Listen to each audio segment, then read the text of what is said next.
Let's talk Tanya for the 28th of Cheshvan. In yesterday's Tanya, we did the first chapter of Kunter Sachran. Today we're going to move on to the second chapter of Kunter Sachran. And it's a continuation of the same topic. We're talking about the importance of action and explaining the words of the Zohar that Hirhur le'ovid midi, which means that our thoughts don't accomplish anything. So yesterday we explained that our thoughts don't accomplish anything because bringing down the flow of energy from the higher worlds all the way down here into this world, that happens only through action mitzvahs. And today we're going to dive into that a little deeper and figure out why is it that the flow of energy comes only through action mitzvahs. So to understand this, we need to go back actually to the story of the creation of Adam and Chava. We know that when Adam was originally created, so he was created together with Chava, and they were connected to each other back to back. So they were united, they were one, but they were united by ways of their back, which is called a yichud acher ba'acher, which means a union backside to the backside. And then we know that Adam HaRishon is put to sleep, and Chava is separated from him, and they reunite. But this time, when they reunite, it's called a yichud panim bepanim.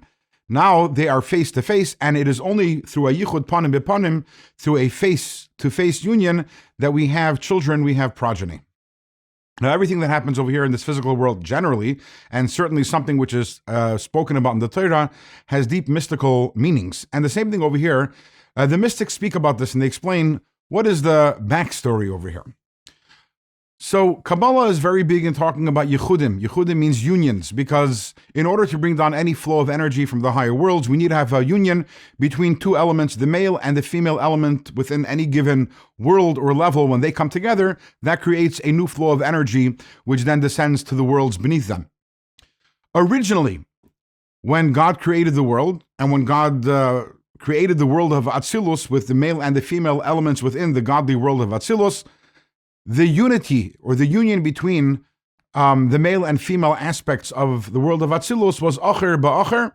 It was back to back, which did not allow for that kind of union, which can actually create progeny, which can have light, which comes down here into this world.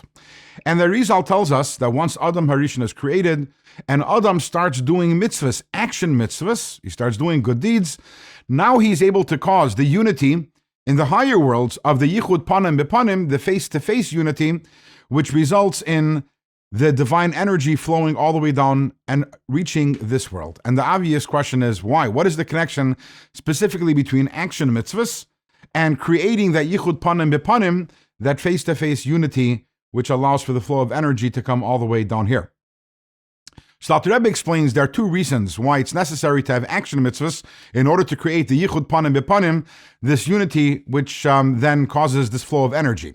Number one, when we do action mitzvahs, that means by definition we're taking an object over here in this physical world and we're doing a mitzvah with it. And by the way, even if the action is only within the person's body, for example, the person davens or studies Torah but is moving their lips and enunciating the words, that also you're taking an element from this physical world, being your body, and you're elevating the sparks within it to holiness. Now, the sparks that are within the physical world, their source is in what's called the Olam HaTohu, which literally translates as the world of chaos. We're not going to get into that right now, but there was a very, very high, very lofty, very spiritually elevated world called the world of Tohu, which, for reasons that are beyond the scope of this conversation, this world imploded and showering sparks all over our world, which became covered up in klipa.